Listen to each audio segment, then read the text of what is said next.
For 3 years, I believed I was married to a dying man. For 3 years, I sacrificed everything, my career, my dreams, my health, to care for the love of my life as he slowly faded away from what doctors called a rare autoimmune disorder.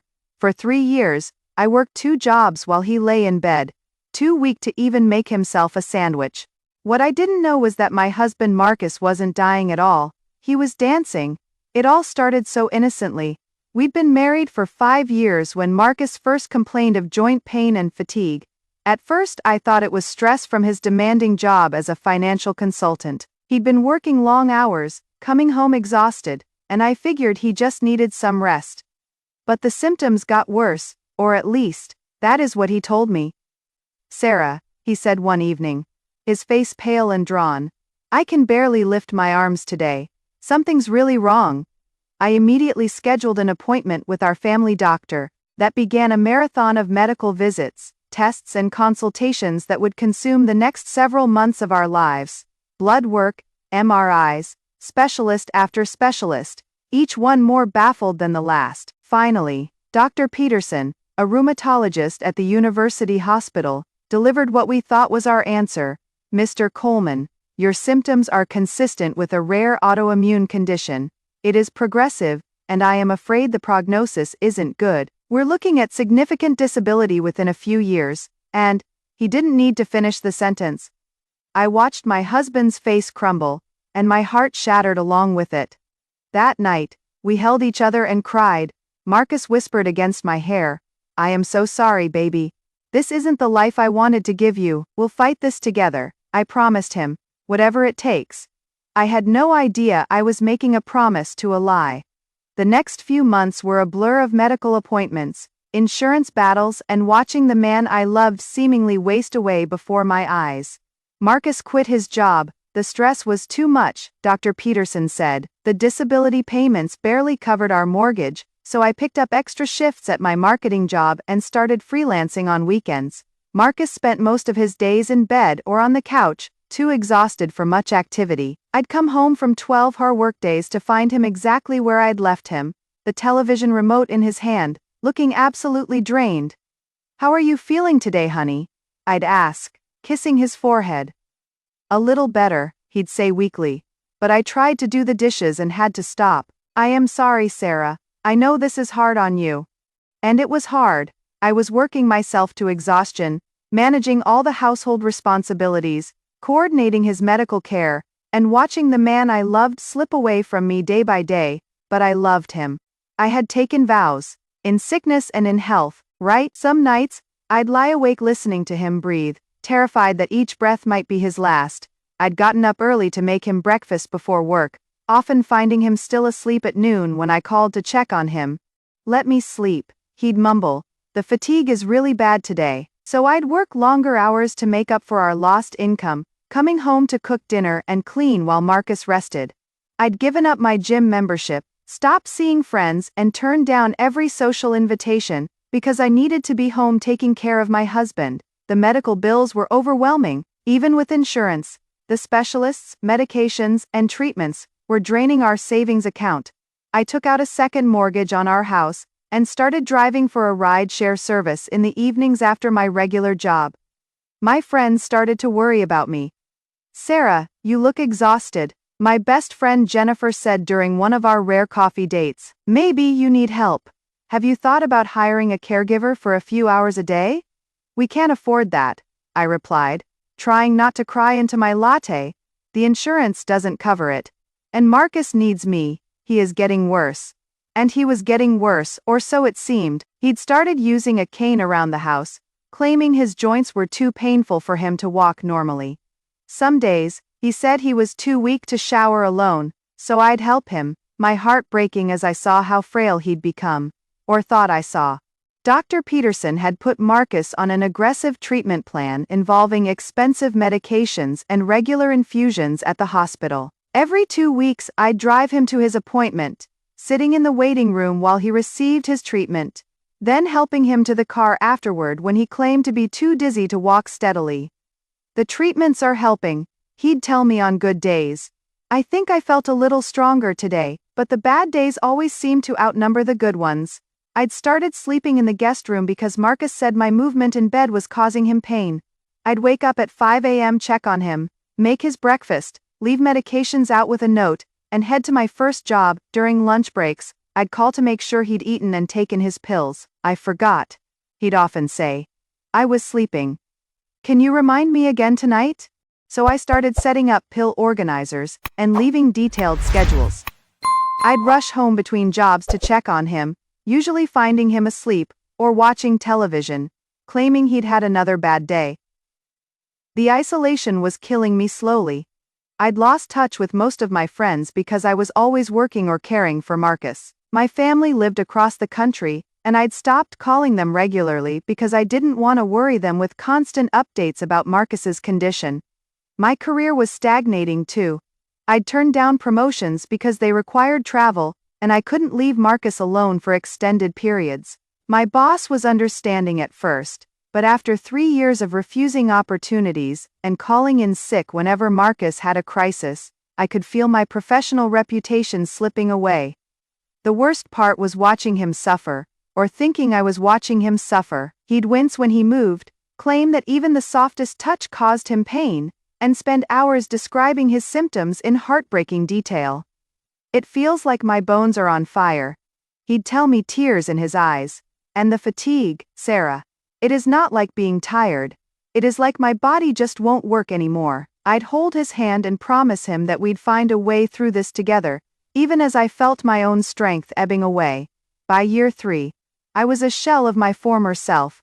I'd gained 30 pounds from stress eating, and never having time to exercise. My hair was falling out.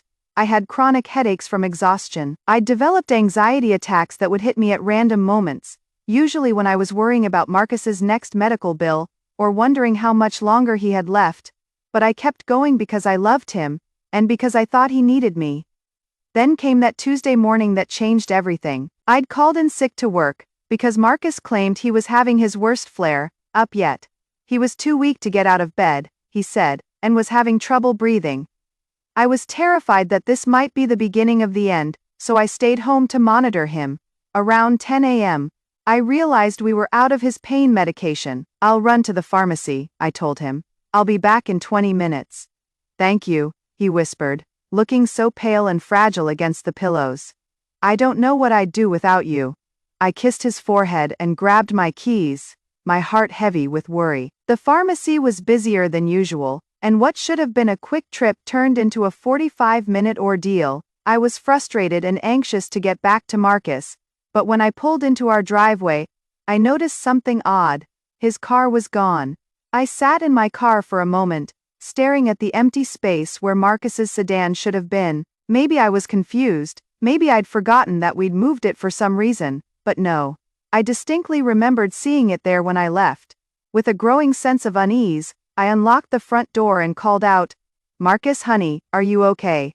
Silence. I rushed to our bedroom, expecting to find him collapsed on the floor or worse. But the room was empty. The bed was neatly made, something Marcus claimed he was too weak to do, and his pajamas were folded on the dresser. "Marcus." I called again, my voice echoing through our empty house. I checked every room, my panic growing with each empty space. Where was he? How could he have left when he could barely walk to the bathroom an hour ago? I called his phone. It went straight to voicemail. That is when I noticed his laptop was missing from his nightstand.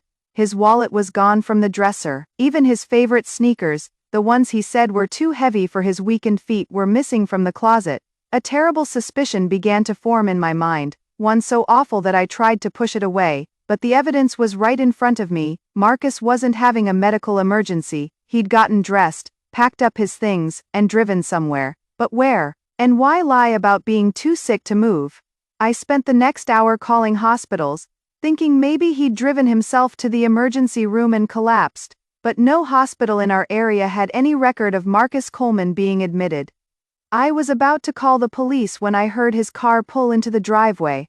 I rushed to the window and watched my supposedly dying husband get out of his car, moving with more energy and grace than I'd seen in 3 years. He actually jogged to the front door. By the time he entered the house, I was standing in the living room, my arms crossed, my mind reeling. "Sarah," he exclaimed, looking genuinely surprised to see me. "What are you doing home?" "I called in sick to take care of you," I said slowly. "Remember you were having your worst flare, up yet too weak to get out of bed." For just a moment, I saw something flicker across his face. Fear, guilt. But then he slumped his shoulders and adopted that familiar pained expression. "I felt a little better," he said, leaning against the wall as if standing was difficult. "I thought maybe some fresh air would help, so I drove around the block, but it was too much. I am exhausted now." "You drove around the block for 2 hours?" I stopped at the park and sat in the car for a while. The sunlight felt good. It was a reasonable explanation, almost believable, but something in his eyes told me it wasn't true. Over the next few days, I found myself paying closer attention to Marcus's behavior. When he thought I wasn't looking, I caught glimpses of him moving normally, no wincing, no careful steps, no signs of the devastating pain he claimed to be experiencing. One morning, I pretended to leave for work, but actually parked around the corner and walked back to watch our house. Within an hour of my supposed departure, Marcus came out the front door, walking briskly to his car with no trace of the disability that had defined our lives for 3 years. I followed him. He drove to a coffee shop across town, one I'd never been to. I parked where I could see the entrance and watched my husband, my supposedly dying husband, bound up the steps with more energy than I'd had in months. Through the window, I could see him laughing and talking animatedly with someone at a corner table. A woman, a beautiful woman, with long dark hair and a bright smile. They were sitting very close together, too close for casual friends. She reached across the table to touch his hand, and he didn't pull away. In fact, he turned his hand over to hold hers. I sat in my car, gripping the steering wheel so tightly my knuckles turned white, watching the man I'd sacrificed everything for hold hands with another woman, the man who claimed he was too weak to show me affection, the man who said his medications killed his libido, the man who insisted we sleep in separate beds because his pain was too severe for any kind of physical intimacy. They talked for over an hour. When they stood to leave, she kissed him, not a friendly peck on the cheek, but a real kiss. The kind of kiss he hadn't given me in 3 years. I followed them outside, staying far enough back to avoid detection. They got into her car, a red convertible, and she drove while Marcus played with the radio and laughed at something she said.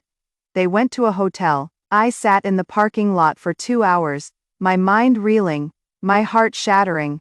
Everything I'd believed about my life was a lie. My husband wasn't sick, he wasn't dying, he was having an affair, and he was using a fake illness to cover his tracks. The financial sacrifice, the isolation, the worry, the sleepless nights, all of it had been for nothing, worse than nothing. It had all been to enable his betrayal. When Marcus finally emerged from the hotel, he was alone. The woman had apparently left through another exit. He walked to his car with the confident stride of a healthy man, checking his phone and actually whistling. I had to grip the door handle to keep from getting out and confronting him right there. But I knew I needed more than what I'd seen.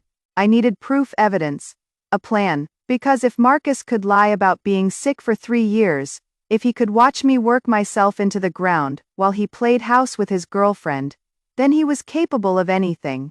And I needed to be smarter than him. I followed him home, arriving several minutes after he did. When I walked through the front door, I found him back in his pajamas lying on the couch with a pained expression. "How was work, baby?" he asked weakly. "I missed you." "It was fine," I managed to say. "How are you feeling?" "Not great. I think I overexerted myself when I tried to make lunch. I am really paying for it now." The lies came so easily to him, so naturally. How long had he been deceiving me? Had he ever been sick at all? That night, while Marcus slept peacefully in our bedroom, claiming he felt well enough for me to sleep next to him for once, I sat in the kitchen with my laptop, researching everything I could about his supposed condition. What I found made my blood run cold. The symptoms Marcus had been describing weren't consistent with the diagnosis Dr. Peterson had given him. In fact, some of them were contradictory.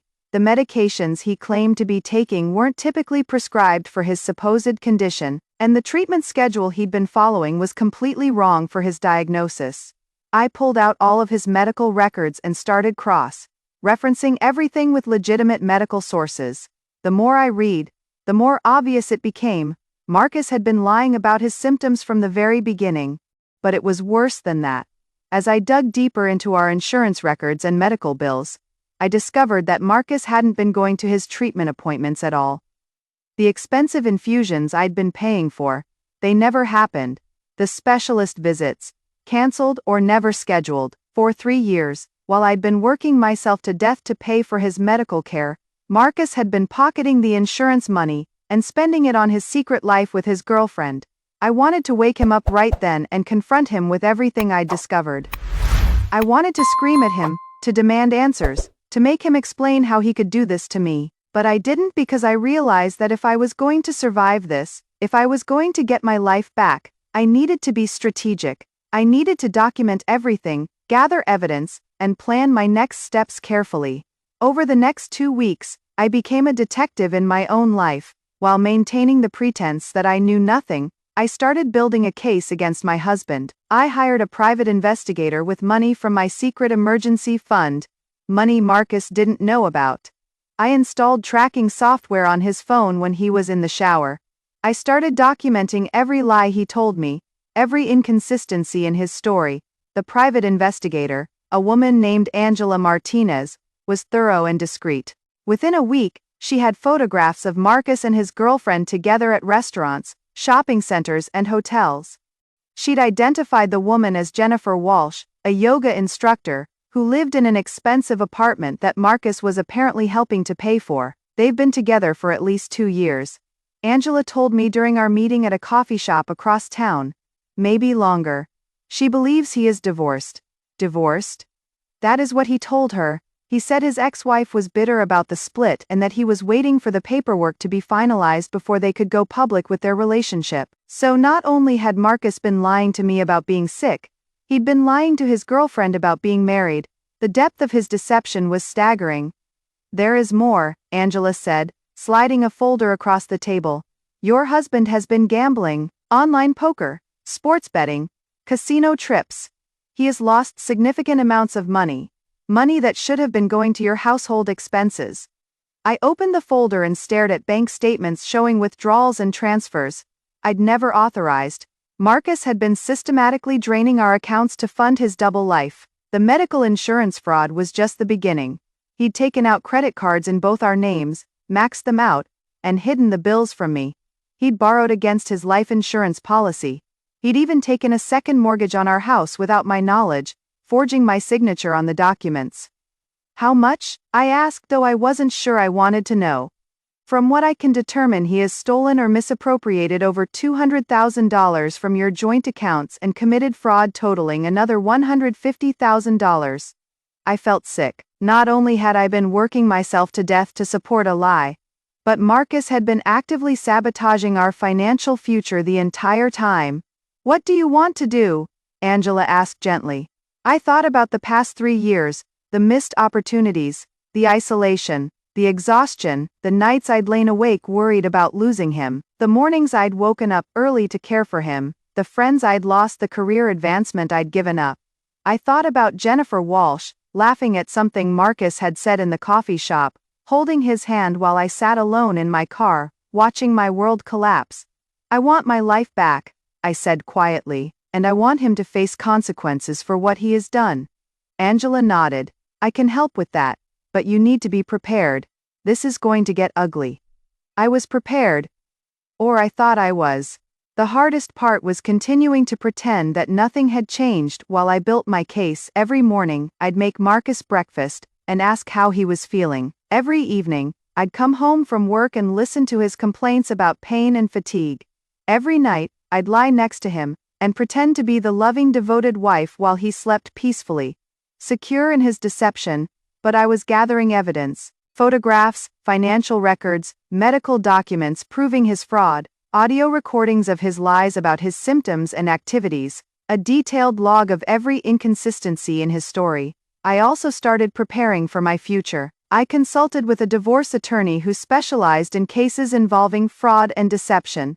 I opened a separate bank account and started moving money into it gradually, being careful not to alert Marcus to what I was doing. Most importantly, I started taking care of myself for the first time in 3 years. I went back to the gym, I made appointments with doctors I'd been neglecting to see, I reached out to friends I'd lost touch with, slowly rebuilding the social connections that Marcus's illness had forced me to abandon. "Sarah, you look different," Jennifer commented during one of our renewed coffee dates. "Better, more like your old self." If only she knew. The confrontation came sooner than I'd planned. I'd been following Marcus's routine for 2 weeks, documenting his daily trips to see Jennifer Walsh and his evening gambling sessions at various casinos. I had enough evidence to prove his deception beyond any doubt. But I made a mistake. I'd been so careful about covering my tracks, but I forgot to clear the browsing history on our shared computer after researching divorce attorneys. Marcus found it.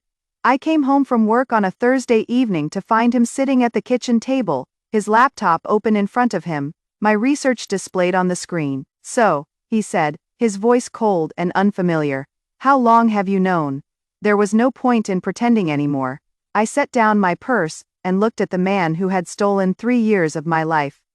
"2 weeks," I said, "and you've been planning to divorce me." "I've been planning to get my life back," Marcus laughed, but there was no humor in it. "Your life, Sarah, you have no idea what your life actually is. Without me, you are nothing. You think you can just walk away from this marriage and start over. I think I can walk away from a marriage built on lies." "Lies?" He stood up, and for a moment, I saw a flash of the rage he'd been hiding behind his fake illness. "I gave you purpose, Sarah. Taking care of me gave your pathetic little life meaning. You should be thanking me." I stared at him, amazed by his audacity. "Thanking you? You were a mediocre marketing assistant with no real ambitions. Caring for your sick husband made you feel important, special, like you mattered. By lying to me every single day for 3 years, by giving you something to live for other than your meaningless career and boring friends." The casual cruelty of his words took my breath away. This wasn't the man I'd married. This wasn't even the man I'd thought I'd been living with. This was a stranger, a sociopath who felt no remorse for what he'd done to me. "I know about Jennifer," I said quietly. His expression didn't change. "Good, that saves me the trouble of explaining why I won't be coming home anymore. I know about the gambling, the fake medical treatments, the money you've stolen." "No," he looked concerned, but only slightly. "You can't prove anything." I pulled out my phone and showed him a photograph of him kissing Jennifer outside the hotel. "Can't I?" For the first time since I'd known him, Marcus looked genuinely worried, but he recovered quickly. "So what?" he said with a shrug. "You'll divorce me, take half of nothing, and spend the rest of your life as a lonely, bitter woman who couldn't keep her husband interested. Congratulations." "Half of nothing?"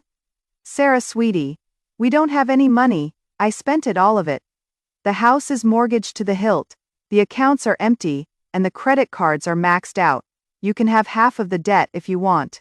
He was lying. He had to be lying, but the confident smirk on his face made me wonder if he'd been even more thorough in his deception than I'd realized.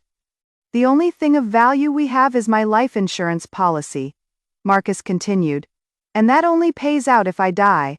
So unless you are planning to murder me, you are going to be broke and alone. What about your girlfriend? Won't she take care of you?" His laugh was genuinely amused this time. "Jennifer? God, no. She thinks I am rich. When she finds out the truth, she'll be gone faster than you can imagine. But don't worry about me, Sarah. I am a survivor. I always land on my feet, unlike your victims." "Victims?" Marcus shook his head. "You are not a victim, Sarah. You are a volunteer. Nobody forced you to work extra jobs or give up your social life.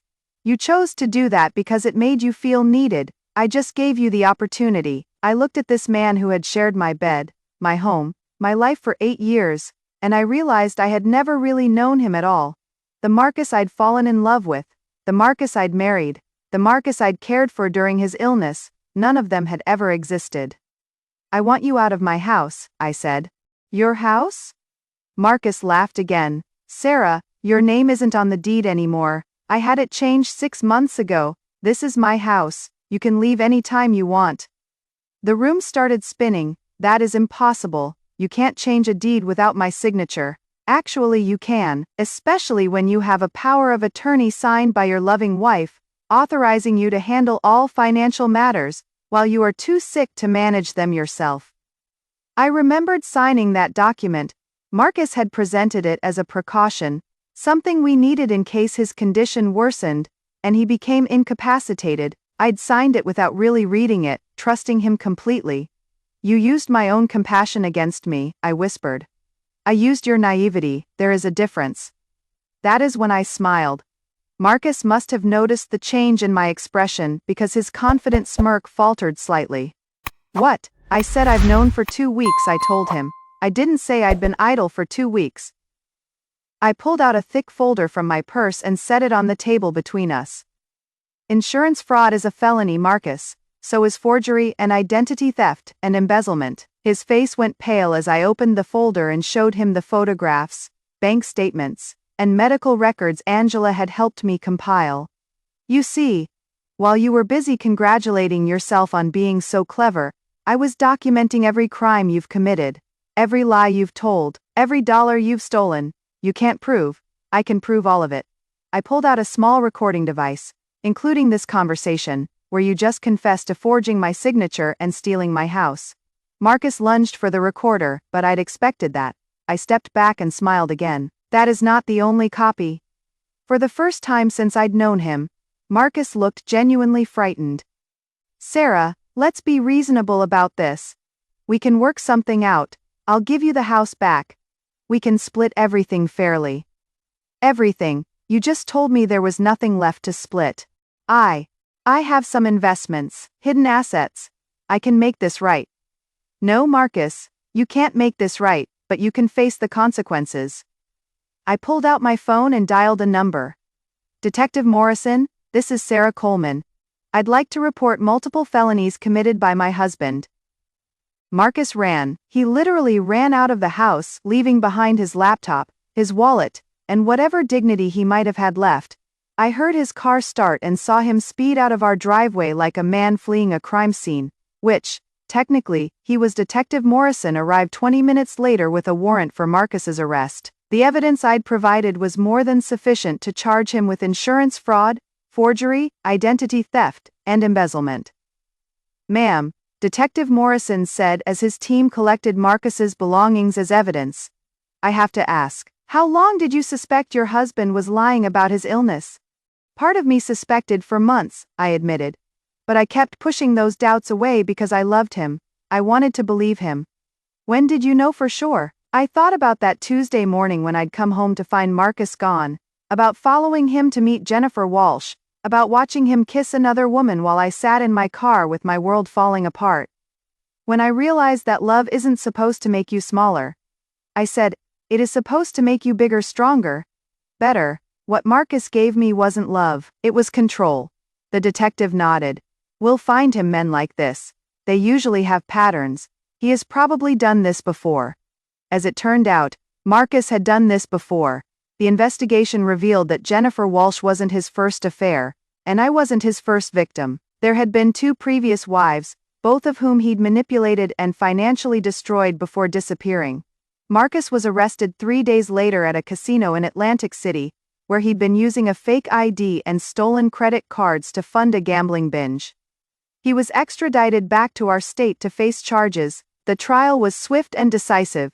With the overwhelming evidence I'd provided, Marcus's attorney advised him to plead guilty to avoid a longer sentence. He was sentenced to 8 years in federal prison and ordered to pay full restitution. Jennifer Walsh, it turned out, was another victim. When she learned the truth about Marcus's deception, she provided additional evidence to prosecutors and testified against him at his sentencing hearing. He told me he was divorced.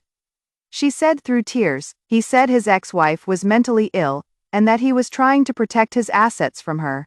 I never would have gotten involved if I'd known he was married. I felt sorry for her. Marcus had manipulated her too, just in a different way. The house, as it turned out, still belonged to me. Marcus's forged power of attorney was invalid, and the deed changes were reversed by court order.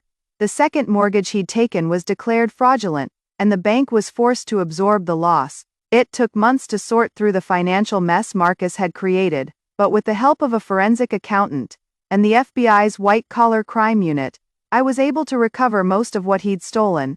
More importantly, I was able to recover myself. The woman who had worked 2 jobs to support her dying husband was gone. In her place was someone stronger, wiser, and much less willing to accept other people's definitions of her worth. I kept my marketing job but negotiated a promotion and a significant raise. I bought a smaller house in a better neighborhood. I reconnected with old friends and made new ones. I started traveling. Something I'd always wanted to do but had never had the time or money for when I was supporting Marcus's lies. 6 months after Marcus's sentencing, I ran into Dr. Peterson at a coffee shop. "Sarah," he said, looking embarrassed. "I heard about what happened. I am so sorry. I had no idea your husband was, his symptoms seemed genuine." "They were genuine," I said. "He was genuinely a sociopath." Dr. Peterson winced. "I should have caught it. There were signs that didn't quite add up, but I gave him the benefit of the doubt." "We all did. That is what normal people do when someone they care about is suffering. We believe them." "How are you doing now?" I thought about that question. How was I doing? I was doing better than I had in years. I was sleeping through the night without worrying about someone's breathing. I was eating meals without wondering if I should be cutting up someone's food instead. I was making plans for my future without considering someone else's limitations. "I am doing well," I told Dr. Peterson, "really well." And I was. A year later, I started a support group for people who'd been victims of medical fraud and factitious disorder by proxy. It turns out there are more of us than you might think, people who've been manipulated by partners, family members, or friends who fake illnesses for attention, money, or control. We meet once a week in the community center, sharing our stories and helping each other heal. Some of the stories are heartbreaking: elderly parents drained of their life savings by adult children claiming to have terminal illnesses, spouses who've given up careers to care for partners who were never sick. But there are also stories of triumph, people who've rebuilt their lives, rediscovered their strength, and learned to trust their instincts again. I am one of those stories now. 2 years after Marcus's arrest, I received a letter from him in prison. He wanted to apologize, he said. He wanted to explain his actions, to help me understand why he'd done what he'd done. I threw the letter away without reading it. I don't need his apologies or his explanations. I don't need closure from him because I've already closed that chapter of my life myself. What I needed was to learn to trust myself again, to believe my own instincts, to understand that love doesn't require sacrifice of self, and that caring for someone shouldn't mean disappearing. Marcus taught me that, in his twisted way. He showed me what false love looks like, which helped me recognize real love when I finally found it. His name is David, and he is nothing like Marcus. When David tells me he is feeling sick, he actually is sick. When he says he loves me, his actions match his words. When I tell him I need space or time or support, he gives it to me without expecting anything in return. Real love, it turns out, is much quieter than fake love. It doesn't demand constant sacrifice or dramatic gestures. It just exists, steady and reliable and true. David knows my story. He knows about Marcus and the 3 years I lost and the way I learned to doubt my own perceptions. He is patient with my trust issues and understanding when I need reassurance. "You saved yourself," he told me once when I was feeling particularly grateful for his presence in my life. "I just happened to be here when you were ready for something real." He is right. I did save myself, not by being smarter or stronger, or more suspicious, but by finally learning to value my own well-being as much as I'd valued Marcus's pretend illness. The woman who believed her husband was dying for 3 years is gone. She died the day I followed Marcus to that coffee shop and watched him hold hands with Jennifer Walsh. In her place is someone who knows that she deserves honesty, respect, and genuine love. Someone who won't sacrifice her dreams for someone else's lies. Someone who understands that the most important person she needs to take care of is herself. I am not bitter about the 3 years Marcus stole from me. I am grateful for the lesson they taught me, that my compassion is valuable, and should be given only to people who deserve it. And that I deserve it too. Today, when people ask me how I knew my husband was lying about being sick, I tell them the truth. I didn't know until it was almost too late, but I learned to trust the small voice inside me that whispered, "Something isn't right here." That voice is always there, and it is always telling the truth, we just have to be brave enough to listen to it. Marcus is still in prison, he'll be eligible for parole in 2 more years, but I am not worried about that. I am not the same person he manipulated and controlled. I am not someone who can be fooled by fake tears and manufactured symptoms. I am someone who dances now. Real dancing. Not the performance Marcus was putting on while I worked myself to death. I dance because I am alive, because I am free, and because I finally learned that the most important person in my life story is me, and that is a lesson worth 3 years of pain to learn.